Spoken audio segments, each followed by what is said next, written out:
Welcome students. आज हम देखेंगे कि किसी भी कंटिन्यूस टाइम एलटीआई सिस्टम का ट्रांसपोज रियलाइजेशन कैसे किया जाता है। ट्रांसपोज रियलाइजेशन यानी कि वो रियलाइजेशन जो हमें देता है इक्विवेलेंट स्ट्रक्चर। इक्विवेलेंट स्ट्रक्चर यानी अगर कोई सिस्टम आपके पास है जिसका ट्रांसफर फंक्शन एच एस है, जिसे आपने डायरेक्ट फॉर्म 1 2 इस मेथड को यूज करके रियलाइज किया गया है, तो उस केस में अगर आपको उस सिस्टम के इक्विवेलेंट स्ट्रक्चर चाहिए, इक्विवेलेंट ब्लॉक डायग्राम चाहिए, इक्विवेलेंट ब्लॉक डायग्राम यानी उसका भी ट्रांसफर फंक्शन सेम हो, तो उस केस में हम ट्रांसपोज्ड रियलाइजेशन को यूज करते हैं। अब ट्रांसपोज्ड रियलाइजेशन को करने के लिए या किसी स्ट्रक्चर का ट्रांसपोज्ड स्ट्रक्चर बनाने के लिए हमें 3 स्टेप्स करने पड़ते हैं। स्टेप नंबर 1, जो भी आपके सिग्नल का फ्लो है, सिग्नल के फ्लो डायरेक्शन को आपको रिवर्स करना पड़ता है, यानी कि सिग्नल का डायरेक्शन आपको उलटना पड़ता है, उल्टा करना पड़ता है। तो सिग्नल का डायरेक्शन आपको रिवर्स करना है, यानी उल्टा करना है, पहली चीज। दूसरी चीज, आपके सिस्टम में आपने जो ब्लॉक डायग्राम बनाया हुआ है उसमें जितने भी एडर्स हैं उनको आप बदल देंगे टेक ऑफ पॉइंट में, और जितने भी टेक ऑफ पॉइंट्स हैं उनको बदल देंगे एडर में। तीसरा स्टेप, इनपुट और आउटपुट को आप कर देंगे इंटरचेंज। तो इतना काम करने के बाद आपको जो स्ट्रक्चर मिलता है उसी स्ट्रक्चर को कहा जाता है transposed structure for given transfer function. मतलब दिए गए ट्रांसफर फंक्शन का ट्रांसपोज्ड स्ट्रक्चर कहलाता है वो, या ट्रांसपोज्ड रियलाइजेशन कहलाता है वो।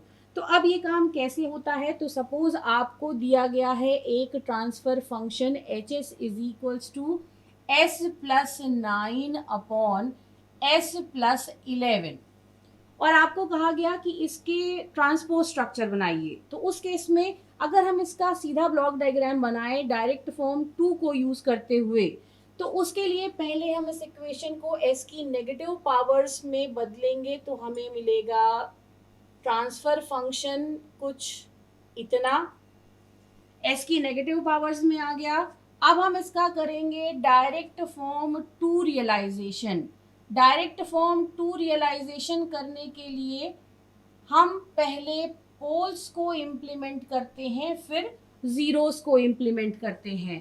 तो अब हमारे केस में न्यूमरेटर और डिनोमिनेटर दोनों में s की मैक्सिमम नेगेटिव पावर है 1, यानी कि हमें एक इंटीग्रेटर लगना है जब हम डायरेक्ट फॉर्म 2 रियलाइजेशन करें। अगर हम इसका डायरेक्ट फॉर्म 1 रियलाइजेशन करते हैं तो उस केस में हमें एक इंटीग्रेटर न्यूमरेटर के लिए यानी इनपुट साइड पर, दूसरा इंटीग्रेटर डिनोमिनेटर के लिए यानी कि आउटपुट साइड पर लगाना पड़ता। तो 2 इंटीग्रेटर लगते जब हम डायरेक्ट फॉर्म 1 करते, अभी हम कर रहे हैं डायरेक्ट फॉर्म 2। तो यहाँ पर हमने एक इंटीग्रेटर लगा दिया। अब इस इंटीग्रेटर का जो आउटपुट होगा वो इस डायरेक्शन में मल्टीप्लाई होगा डिनोमिनेटर के लिए। तो डिनोमिनेटर में आप देखिए इंटीग्रेटर का आउटपुट मल्टीप्लाई हो रहा है +11 के साथ, तो यहाँ पे हमने उसको -11 से मल्टीप्लाई कर दिया। इसके बाद आगे ये इनपुट सिग्नल से जुड़ गया। हमारा जो ब्लॉक डायग्राम डायरेक्ट फॉर्म 2 का बन रहा है वो कुछ इस तरह है। न्यूमरेटर के बेसिस पे हमने यहाँ पर मल्टीप्लाई कर दिया 9 से और आने वाले सिग्नल से ऐड कर दिया। तो एक स्ट्रक्चर हमें हमारे ट्रांसफर फंक्शन का मिल गया ऐसा। अब इसका ट्रांसपोज्ड स्ट्रक्चर अगर आपको बनाना है तो उस केस में जो भी सिग्नल का डायरेक्शन है उस हर डायरेक्शन को आप कर देंगे रिवर्स। तो यहाँ पे हम बनाना शुरू करते हैं। सिग्नल के डायरेक्शन को हम कर देंगे रिवर्स, यानी हमारे सिग्नल फ्लो का डायरेक्शन हो जाएगा ऐसा। इस ब्रांच में सिग्नल फ्लो का डायरेक्शन हो जाएगा ये। सिमिलरली बाकी के पार्ट को भी हम अभी डॉटेड करके बना लेते हैं। तो इस ब्रांच में सिग्नल फ्लो का डायरेक्शन हो जाएगा ये। इस ब्रांच में सिग्नल फ्लो का डायरेक्शन हो जाएगा ये। तो अब सिग्नल फ्लो के डायरेक्शन को हमने रिवर्स कर दिया। इसके बाद जहां जहां पर लगा हुआ था एडर, तो एक एडर यहाँ पे लगा हुआ है, इनपुट आ रहा था इसमें, तो अब आपका सिग्नल जाएगा। ये पॉइंट चूंकि एडर लगा था तो ये टेक ऑफ में बदल जाएगा। तो टेक ऑफ पॉइंट से आपका सिग्नल जाएगा नीचे की ओर। ठीक है। इसके बाद यहाँ पर भी लगा हुआ है एक एडर, तो ये भी टेक ऑफ पॉइंट बन जाएगा। और इस टेक ऑफ पॉइंट में ये सिग्नल आ रहा है, तो अब ये सिग्नल जाएगा। ये सिग्नल जा रहा है तो ये सिग्नल आएगा। इस सिग्नल का डायरेक्शन इस तरफ है, तो अब इसका डायरेक्शन भी हमने रिवर्स कर दिया। तो दोनों एडर को, हमारे सर्किट में दो ही एडर लगे हैं, तो दोनों एडर को हमने टेक ऑफ पॉइंट में कन्वर्ट कर दिया। अब दो टेक ऑफ पॉइंट है, एक है ये और दूसरा है ये। तो यहाँ पे हम दो एडर लगा देंगे, एक यहाँ पर और दूसरा यहाँ पर। हमने एडर लगा दिया।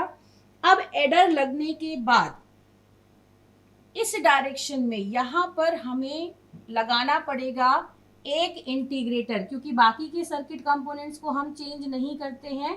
तो यहाँ पे हमने लगा दिया एक इंटीग्रेटर। इसके बाद इस सिग्नल में, जो इस पाथ में सिग्नल आ रहा है, उसमें कांस्टेंट का मल्टीप्लिकेशन हो रहा है। कांस्टेंट है -11। चूंकि सिग्नल का डायरेक्शन बदल गया है, तो अब हमने अपने कांस्टेंट मल्टीप्लायर का डायरेक्शन भी बदल दिया है और उससे कोई फर्क नहीं पड़ेगा। इसके बाद इस पाथ में हमारा सिग्नल मल्टीप्लाई होता था कांस्टेंट 9 से।